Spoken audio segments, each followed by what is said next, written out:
prakteknya di sekolah itu tiap hari. Nah, itu mesti ada kurikulum yang benar-benar bisa mendidik. Menurut saya kemarin sebenarnya si siapa Makarim itu, si siapa yang Gojek itu, Hmm.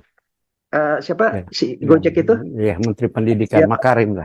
pendidikan yang lama itu Makarim itu udah cukup bagus. Semen sayang dia terlalu cepat karena memang ini kita udah Najib hancur. Najib Makarim. Ya.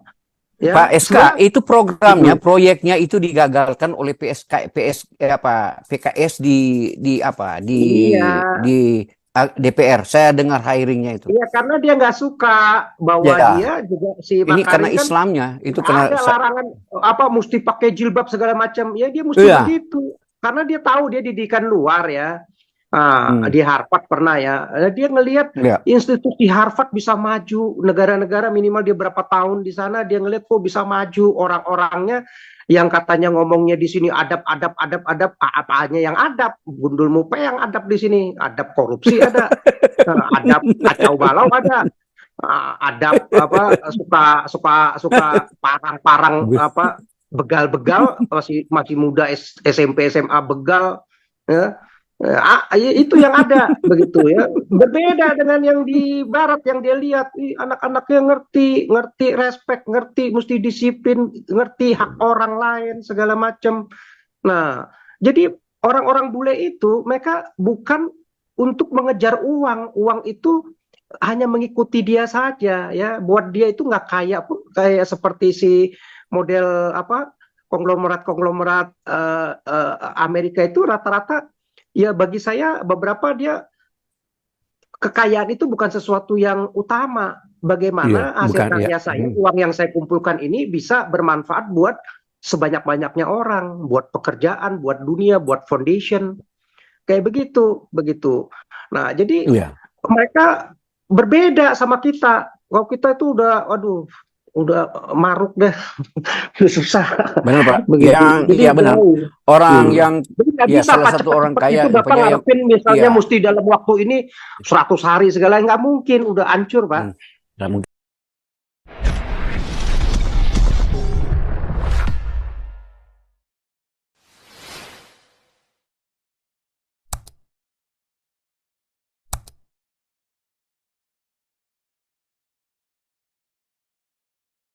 Itu yang utama gitu. Ya, karena pengetahuan kita boleh dapat di mana aja. Kita, begitu kan. Kebenarannya semuanya mesti jujur. Kalau lu suka intimidasi, jangan ditutupin gua ramatan. Iya. Gablek itu namanya. Lu suka nutup-nutupin, suka diskriminasi, suka intimidasi, suka perang sendiri, ya kan? Dibilang ramatan. Ya, itu takia. Itu bukan kebenaran, bohong. Nah, ini yang kita bongkar terus. Kuping merah, tapi kuping merah ini lama-lama kan bisa jadi ini juga ya, apa sih minimal lebih kebal, lebih sabar begitu. Kalau dulu kan kuping merah sedikit aja langsung golok tuh yang bicara, ya kan? Anarki yang bicara. Nah sekarang mungkin muslim juga udah mulai kebal ya. Lama-lama ya masuklah ke relung hatinya. Ya kita harapkan seperti itu. Jadi kita harapkan orang muslim ini juga semakin terdidik, semakin bisa melihat siapa nih orang yang bisa jadi panutan. Orang-orang agama model kayak begini, si Rizik CS itu bisa nggak dijadikan panutan? Iya Pak Ferdinand. Bentar Pak, saya bertanya ya.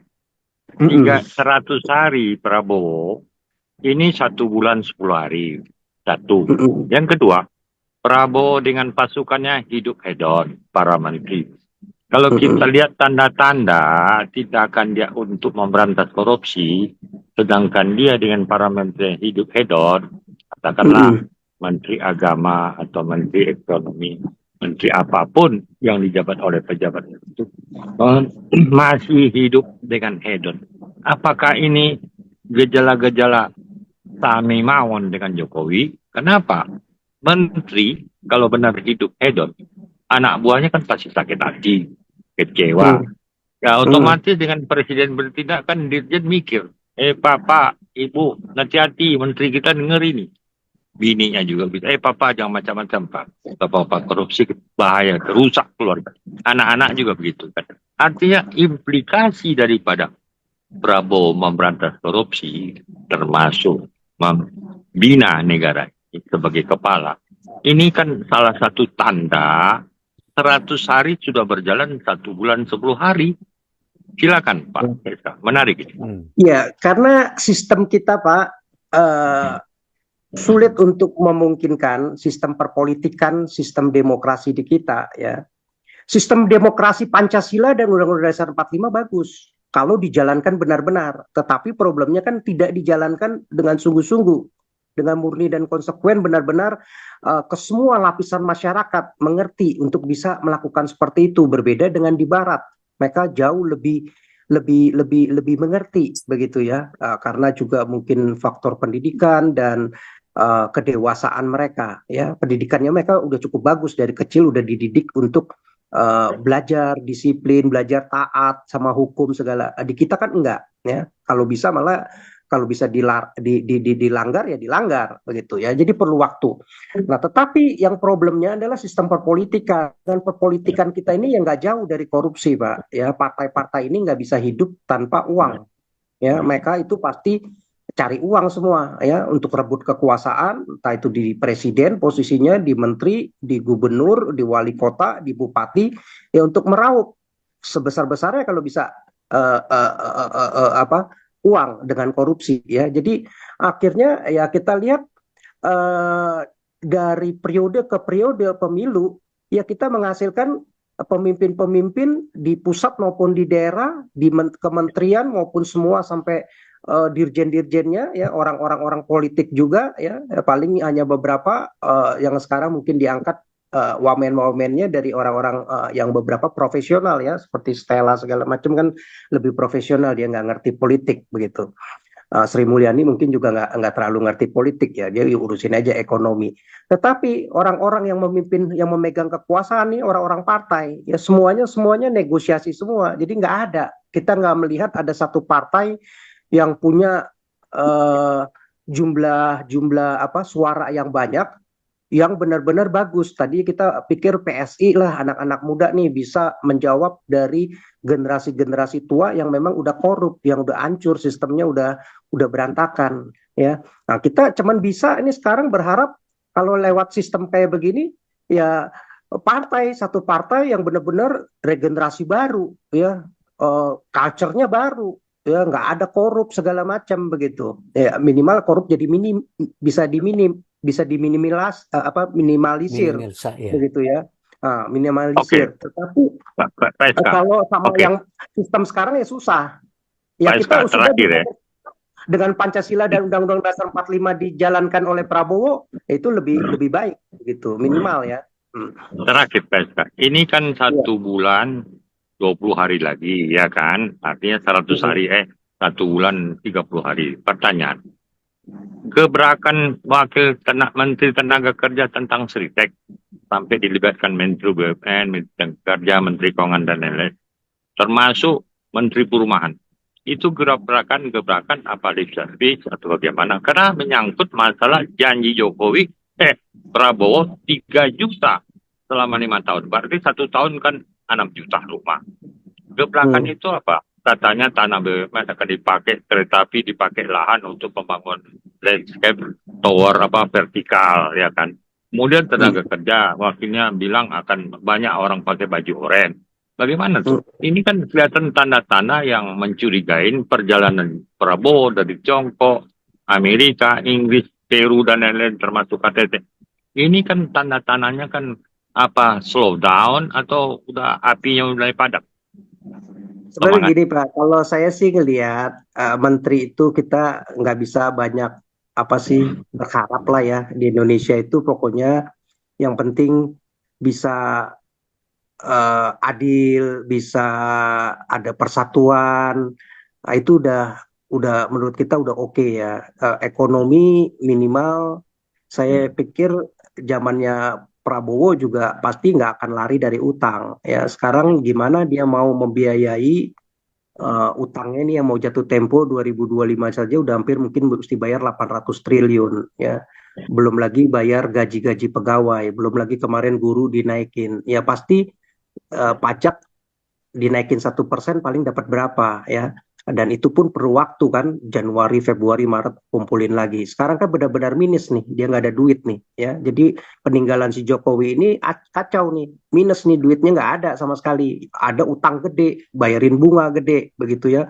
Jadi utang dia 6.000 triliun selama dia mimpin ini ya, dari zaman Prabowo SBY cuma 2.000-an sekian, bengkak dia tambah 6.000 triliun jadi 8.900 triliun, hampir 9.000 triliun itu. Ya kalau saya lihat sih hasil karyanya di infrastruktur, di airport dibagusin, di bandara-bandara agak dibagusin, rumah sakit di beberapa RSUD-nya dibangun segala macam ya.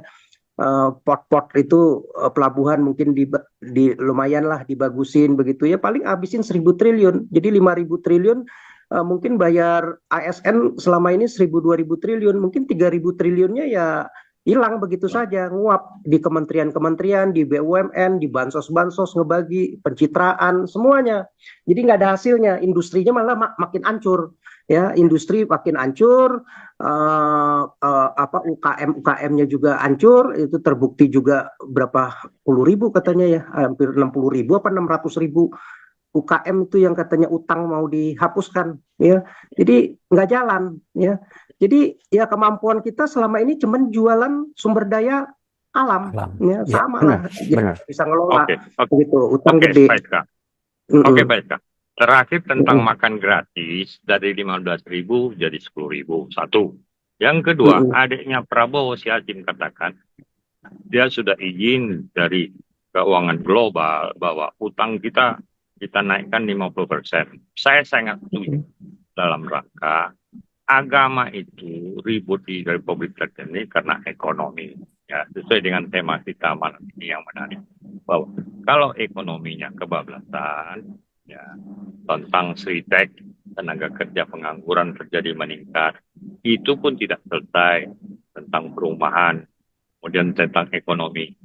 Tiongkok memberikan 10 miliar dolar US. Artinya, tanda-tanda alam itu kan ada. Oh, siapkan lahan begini, bagono. Itu kan menarik bagi rakyat mendengarnya. Bakal dapat pekerjaan, ya kan? Bagaimanapun tentang agama itu semua faktor ekonomi. Dan yang paling patah, kemalasan. Negara Republik kita ini malas mau instan. Bagaimana Pak FK mendekat? Silakan. Kalau saya lihat sebenarnya gini Pak, kita itu industri ini mesti jalan. Nah, industri kita problemnya nggak jalan ya. Jadi kebanyakan yang jalan diserahkan kepada swasta dan investor asing yang masuk. Ya. Jadi kita boleh saja utang, ya utangnya itu tapi mesti produktif. Kalau utangnya itu buat konsumtif, ya yang kayak tadi saya bilang 6.000 hasilnya cuman ngebangun paling 1.000, yang lainnya bayar ASN sama ini nggak ada produktifnya, malah industri mati, utang semakin besar, PHK banyak, milenial 10 jutaan nggak ketampung kerja. Nah jadi nggak produktif, yang ada jadi beban, ya walaupun itu dibilang belum sampai 60%, ya tetapi nggak produktif buat apa begitu ya, itu pemimpin yang membodohi menurut saya. Nah tetapi kalau saran saya nih, sebenarnya ya kalau kita mau maju nggak apa-apa kayak Sritek itu, pemerintah bayar aja, ambil alih boleh aja jadi BUMN ya. Jadi kita ini sebenarnya industri kalau mau dikuasai mesti pemerintah itu punya industri, misalnya pertekstilan. Pertekstilan ini kan banyak turunannya, bisa bikin baju buat tentara, buat polisi, buat sekolah di negeri, buat pesantren, buat semua yang disubsidi segala macam lah. Ya pesantren nggak usah lah, kalau bisa dibubarin, itu nggak ada cerdas-cerdasnya ya. Sekolah negeri, semua bahkan bisa nanti jual ke pasar dalam negeri begitu ya, untuk ini bahkan juga bisa untuk ekspor. Kita mesti punya pabrik zaman Soeharto itu seperti pemintalan benang, sekarang udah nggak kedengaran lagi ya. Dulu kita tekstil itu merajai, sekarang malah yang ada kan impor dari China. Nah, mestinya itu dikuasai pemerintah. Nah, mesti direkrut orang yang seperti Jonan, ya, yang jago manajemen tapi jujur. Ya, kereta api itu berubah langsung ya. Orang bisa ngelihat, naik kereta dari Jakarta, Surabaya atau Jogja tuh ya, saya lihat di YouTube-nya itu. Orang bule itu ngelihat cuma 800.000 apa 1 jutaan itu. tetapi dapatnya private bagus, nggak pernah di bule aja nggak ada di Western. Nah, pemikiran-pemikiran yang manajemen kayak begini luar biasa. Tetapi kan zaman Jokowi ini takut jadi saingan, takut naik daun disingkirkan, ya. Nah, ini yang kacau nih si Jokowi ini nih ya, menurut kita Jokodok ini memang nih. Nah, jadi Prabowo mestinya berani itu ambil satu. Industri apalagi misalnya saya pas tekstilan. Rumah tangga, misalnya apa sih rumah tangga itu? Misalnya dari besi ya kan kita ada Krakatau. Nah, dari Krakatau ini gimana bisa jadi banyak turunannya?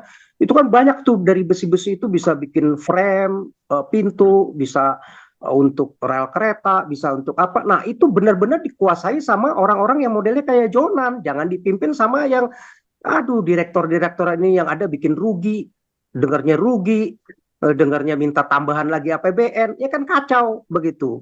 Nah, apalagi misalnya industri interior katakan, industri arsitektur, industri bangunan, apa aja yang Oke, dibutuhkan.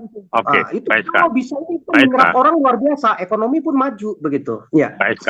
Bagaimana ya. usul kalau Presiden Prabowo memerintahkan KSP, apa namanya, KSP itu, membentuk internal audit maupun eksternal seluruh Kementerian TNI Polri sebelum BPK bersikap untuk melakukan internal audit maupun eksternal, menerima karyawan ahli akuntan seluruh kementerian untuk digerakkan. Karena bagaimanapun, seperti yang saya katakan sebelum PSK masuk, ada job description kementerian terkait, termasuk TNI Polri, dan ada meritokrasi. Bagaimana? Apakah perlu dilakukan internal audit maupun seluruh kementerian terkait, termasuk lembaga non pemerintah? Silakan. Percuma Pak, ngabisin duit karena orang-orangnya itu semuanya nggak ada integritasnya Pak ya, di BPK nggak ada itu ya, bisa kong-kali semua itu. Bukan BPK, sebelum BPK bertindak ada eksternal dan internal audit yang dibentuk oleh KSP yang dipercaya, dikandangin di hotel sekian ratus orang, bayar satu orang itu dapat 100 juta, katakan 1.000 orang. Sekian miliar dibuang uang itu ketahuan seluruh kementerian terkait TNI Polri, non lembaga dan lembaga, supaya terbongkar borok-borok yang selama ini dikatakan untuk bepergian ke luar negeri nggak boleh, seminar nggak boleh dan lain-lain.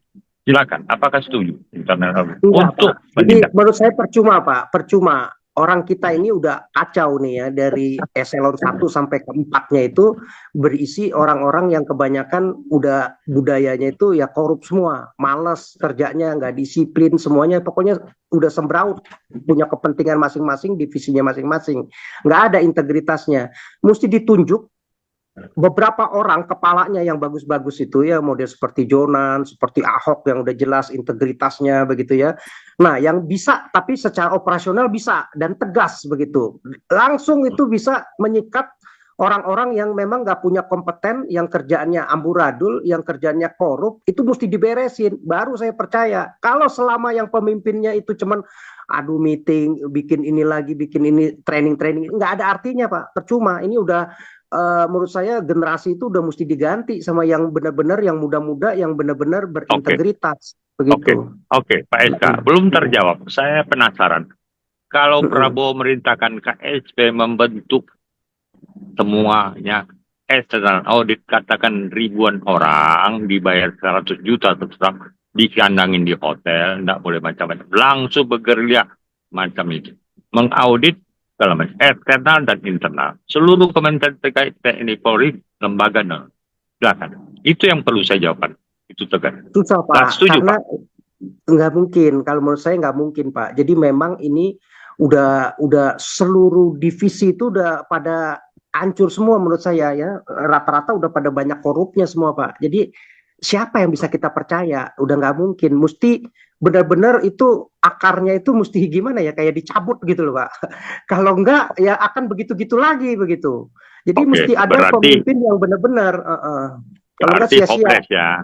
Bagaimana pendapat pendengar YouTube dan yang lain? Kecuali silakan. Ada orang yang sekelas kayak si Jonan Pak itu KSP itu kantor staf presiden.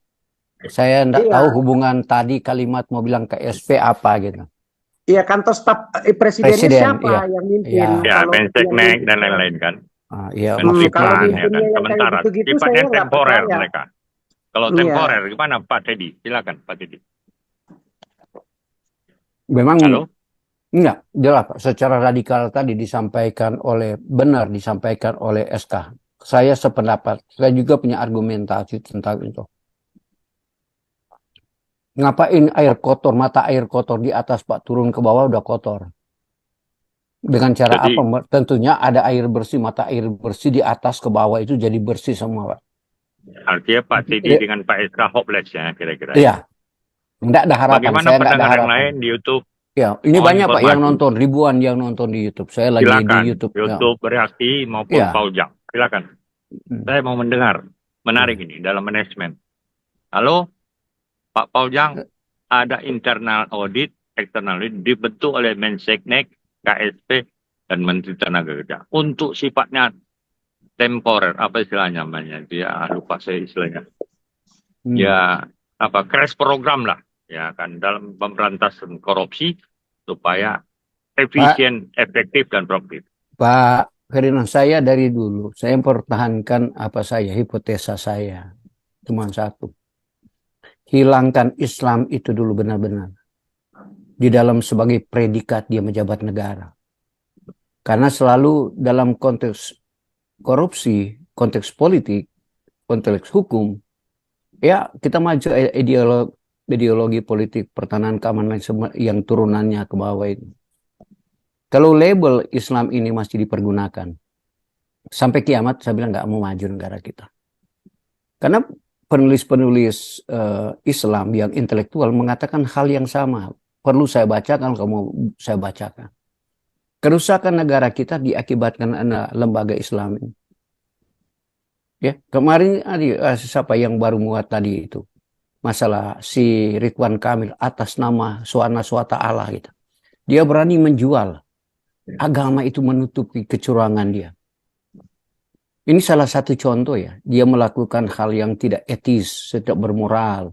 Menjadi gubernur Jawa Barat yang didengungkan oleh SK kemarin 1 triliun bangun masjid. Ya. Kemudian negara itu tidak mengoreksi apakah ada terjadi penyalahgunaan keuangan di situ. Apakah itu uang apa diberikan provinsi ke bangun itu. Hibah atau uang apa. Tapi tidak bisa disentuh oleh negara karena dia menggunakan agamanya itu gitu. Ini yang saya bilang rusak di sistem negara. Semua negara kita dirusak oleh sistem itu. Susah Pak kalau kita mau membongkar kejahatan korupsi di Indonesia. Mereka itu akan istilah mengcover dengan agama itu. Itu fenomena dari dulu terjadi di negara Betul, kita. Pak Teddy yang terhormat. Ya. Bagaimanapun paradok daripada mereka, ini yang perlu kita bongkar. Implikasinya itu baru berujung kepada agama. Kalau bicara agama, mungkin kita katakanlah kita matiin atau kita eliminir, itu kan riak-riaknya ibarat ulat bulu, Pak. Ulat sutra jadi ulat bulu, bukan ulat lala. Artinya, negara ini kan perlu tindakan extraordinary. Makanya internal audit maupun external audit yang dibentuk kementerian terkait, KSP, Menseknek, Menteri PAN, dan Menteri. Ini kan kesepakatan. Kenapa SK 2 menteri aja sampai sekarang tidak dicabut? Iya. Artinya mereka itu masih paradok. Benar? Lanjut. Silakan mendengar Zoom meeting, narasi bicara. Pak Ferdinand luar biasa. Saya menanggapi tanggapan dari SK. Kita ini yang logika rasional, yang realistis. Ya. Jangan kita bicara contoh, bagaimana seorang minoritas menjadi seorang direktur BUMN Pertamina menguntungkan negara sampai 25 triliun. Berapa miliar itu. Kemudian bagaimana seorang Jonan yang membangun trans kereta api di Indonesia sehingga dia bertumbuh pesat. Saya bicara ini yang realitas ya. Dalam konteks minoritas yang ditekan oleh politik agama itu. Kemudian bagaimana Menteri Kesehatan, ya, Menteri luar biasa, diakui dunia, ya, dalam konteks dunia kedokteran, dipecat secara tiba-tiba, bukan dipecat itu, bukan mengundurkan, dipecat itu, karena ada pesanan-pesanan kelompok ini.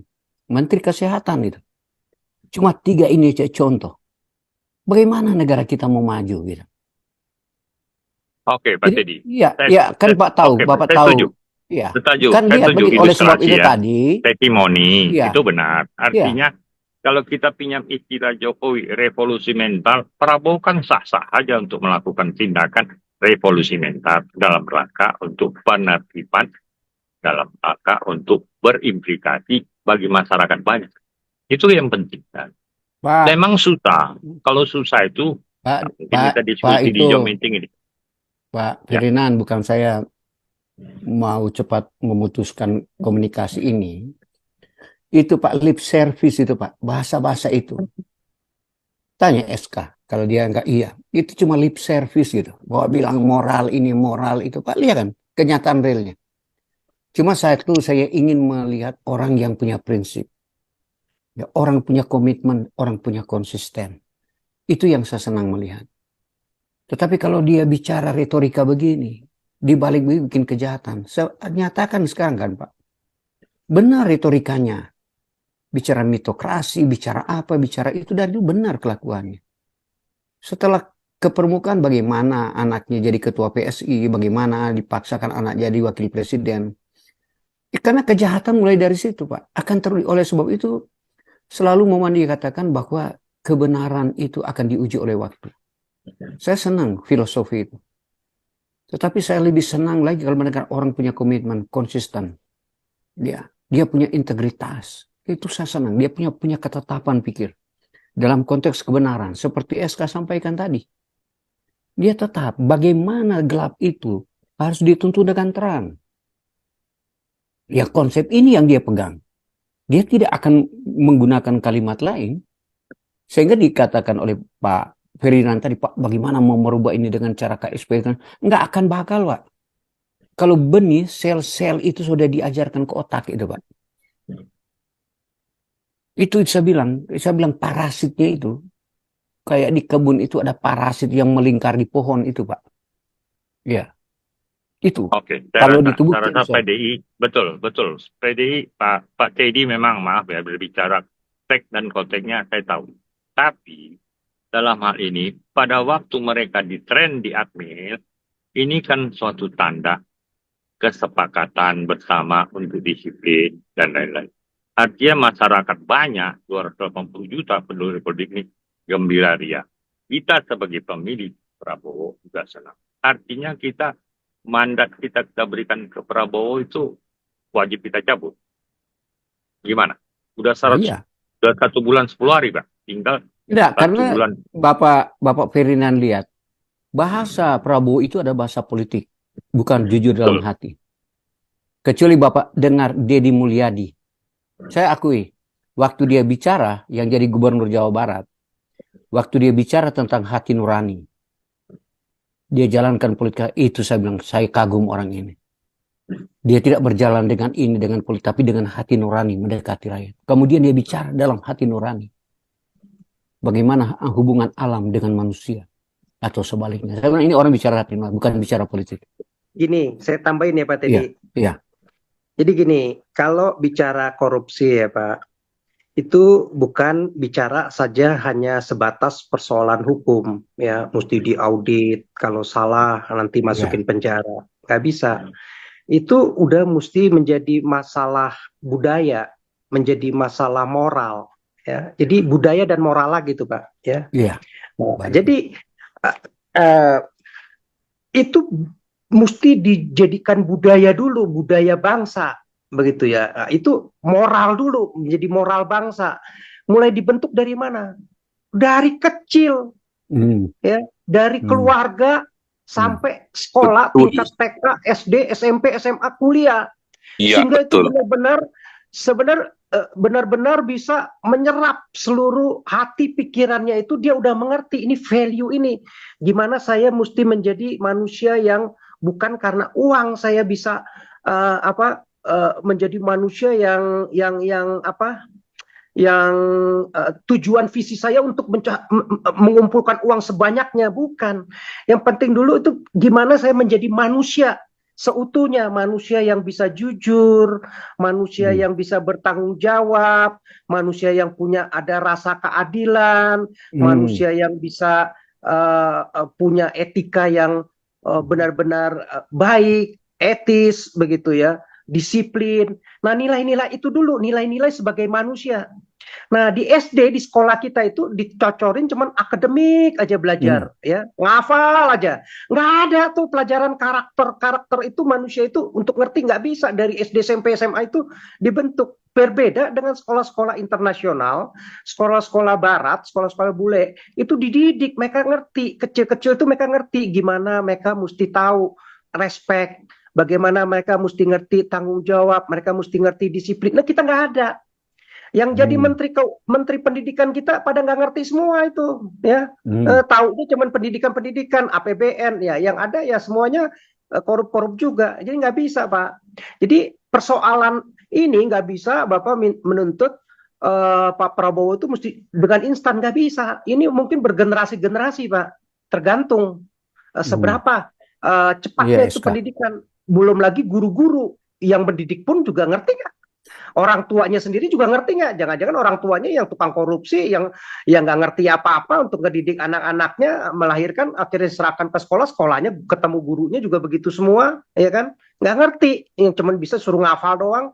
Ya akhirnya berkutat-kutat, melahirkan manusia-manusia, anak-anak yang suka berkelahi, suka tawuran, malah bangga, malah pamer-pamer, malah dianggap keren, ya. Nggak ada rasa bersalahnya seperti anak-anak sekolah yang dilahirkan mungkin di Jepang, di Korea, di Singapura, ngerti tanggung jawab, ngerti kebersihan, nggak buang sampah sembarangan, mesti ngerti semuanya itu. Nah, di kita nggak ngerti, buang sampah sembarangan segala, nggak ada prakteknya di sekolah itu tiap hari. Nah, itu mesti ada kurikulum yang benar-benar bisa mendidik. Menurut saya kemarin sebenarnya si siapa Makarim itu, si siapa yang Gojek itu, siapa si Gojek itu? Ya, Menteri Pendidikan, ya, Makarim lah. Pendidikan yang lama itu, Makarim itu udah cukup bagus. Semen sayang dia terlalu cepat karena memang ini kita udah hancur. Najib Makarim.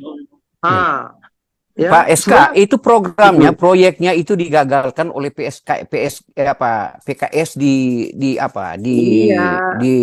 DPR. Saya dengar hiringnya itu. Iya, karena dia nggak suka bahwa dia juga si Makarim ini karena kan Islamnya itu ada larangan mesti pakai jilbab segala macam. Ya dia mesti begitu. Karena dia tahu dia didikan luar ya. Di Harvard pernah ya. Dia ngelihat institusi Harvard bisa maju, negara-negara minimal dia berapa tahun di sana, dia ngelihat kok bisa maju, orang-orangnya yang katanya ngomongnya di sini adab, apanya yang adab, gundul mupe yang adab di sini, adab korupsi ada, adab kacau balau ada, adab suka parang-parang begal-begal, masih muda SMP SMA begal, ya. Itu yang ada begitu ya, berbeda dengan yang di barat yang dia lihat anak-anaknya ngerti respect, ngerti mesti disiplin, ngerti hak orang lain segala macam. Nah, jadi orang-orang bule itu mereka bukan untuk mengejar uang itu hanya mengikuti dia saja ya, buat dia itu nggak kayak seperti si model konglomerat Amerika itu rata-rata. Ya bagi saya beberapa dia kekayaan itu bukan sesuatu yang utama. Bagaimana hasil karya saya, uang yang saya kumpulkan ini bisa bermanfaat buat sebanyak-banyaknya orang, buat pekerjaan, buat dunia, buat foundation, kayak begitu. Nah jadi mereka berbeda sama kita. Kalau kita itu udah maruk deh, susah. Benar Pak. Iya benar. Orang yang salah satu orang kaya itu Bapak ngarepin misalnya mesti dalam waktu ini 100 hari segala, nggak mungkin, udah hancur Pak. Nggak mungkin ya. Kita udah bersyukur aja bahwa Prabowo bisa mengembalikan dulu deh Pancasila dulu, karena ini aja Pancasila aja ngeberesinnya aja perlu waktu Pak. Ngeberesin si kadrun-kadrun yang otaknya dodol-dodol di pantat itu ya, yang suka ngebubarin gereja sebentar-sebentar, penistaan begitu. Nah ini perlu waktu. untuk makin cerdas. Nah, nanti banyak lagi lah tugas-tugas guru lah segala macam. Itu yang mesti dirapikan. Banyak tugasnya Pak, nggak bisa beres. Nah, saya sih berharap mestinya yang orang-orang seperti Jonan, orang-orang seperti Ahok yang profesional kayak begitu, itu yang bisa lebih membereskan tuh untuk BUMN itu bisa lebih beres. Kalau ngarepin dari menteri-menteri yang modelnya cuman si Ara, si ini ya nanggung lah menurut saya. Nggak bisa seperti kayak si siapa nih kepolisian tuh siapa sih yang Kapolri itu Mendagri dulu si siapa tuh Tito ya nggak bisa. Adem-adem ayam doang kerjanya, nggak bisa. Mesti yang model gebrakan kerjanya seperti Jonan, seperti Ahok berani. Nah itu baru beres cepat begitu. Lebih cepat ya untuk motong ini ya, itu pun juga perlu waktu, nggak bisa. Kayak si Ahok aja untuk beresin Jakarta aja kan dia perlu waktu, tapi dia dengan gebrakannya itu minimal 2 tahun 3 tahun mulai terasa begitu, orang lebih segan di ASN itu untuk korupsi, tinggal dilaporin. Jadi berani mesti bikin aduan masyarakat, semua instansi, semua wali kota, gubernur, jadinya mesti ada tuh kalau mau cepet tuh Prabowo ya rekrut 1000-10.000 orang bikin laporan, ada laporan-laporan mesti cepat dilaporin. Nah mesti dikasih ultimatum nih, kalau yang nggak benar dipecat, udah mendingan ganti yang orang-orang lama itu yang udah tua-tua, udahlah pensiun dia udah nggak bisa ini, diharapkan mendingan ganti yang muda udah gajinya lebih murah ya kan, minimal masih UMR tetapi lebih berintegritas, kerjanya lebih ini daripada yang tua-tua cuman bisa cari uang doang mereka tuh, apalagi yang udah biasa ngumpulin uang puluhan juta, ratusan juta, miliaran, puluhan miliar, ratusan miliar.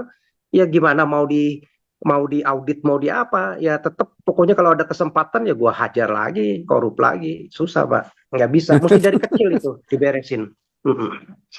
Ya Pak, kan saya tadi bicara Pak, karena saya kemarin kritis tentang kurikulum pendidikan yang itu Pak, yang pendidikan sekarang ada baru Pak, Dirjen Pendidikan pesantren.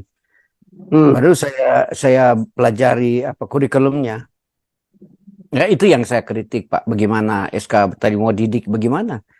Kalau saya bilang tadi selalu sel-sel ajaran kebencian itu diawali dengan begitu. Sedangkan anggaran pendidikan lebih difokuskan ke madrasah, ke pesantren. Orang pesantren Pak. Orang pesantren Pak. Kalau mungkin yang sekuler katakan lulusan UI ya. Dia masuk kerja baru gitu ya. Dia mungkin cukup diomongin sekali 2 kali udah ngerti Pak. Kalau yang lulusan pesantren mungkin sampai 20 kali 30 kali belum tentu cepet-cepet ngerti Pak ya. Mungkin matematikanya ngitungnya juga payah ya. Jadi kalau disuruh kerja mungkin perusahaannya bisa rugi kali kalau dipecahin ke dia tuh ya, lulusan pesantren. Susah pesantren itu ya, kelasnya mesti jadi ustadz aja itu, bukannya untuk jadi pelajar-pelajar yang pekerja sumber daya yang bisa berkompetisi. Jadi ini Pak SK maksud saya mereka yang di Indonesia itu ada pesantren mestinya dibubarin, uangnya APBD itu untuk sekolah negeri yang benar-benar sekuler, itu maksud matematika, analisa, teknologi, biologi, sehingga ada saintis-saintis, ada peneliti-peneliti, ada dosen-dosen, ada pelajar-pelajar yang berkualitas ya, sumber daya manusia, anak didik yang berkualitas. Kalau yang pesantren aduh itu mah jadi ini aja lah, yang kelasnya kayak Rijik itu modelnya, hasilnya tuh susah, nggak maju. Pak SK, saya motong, kemarin saya dengar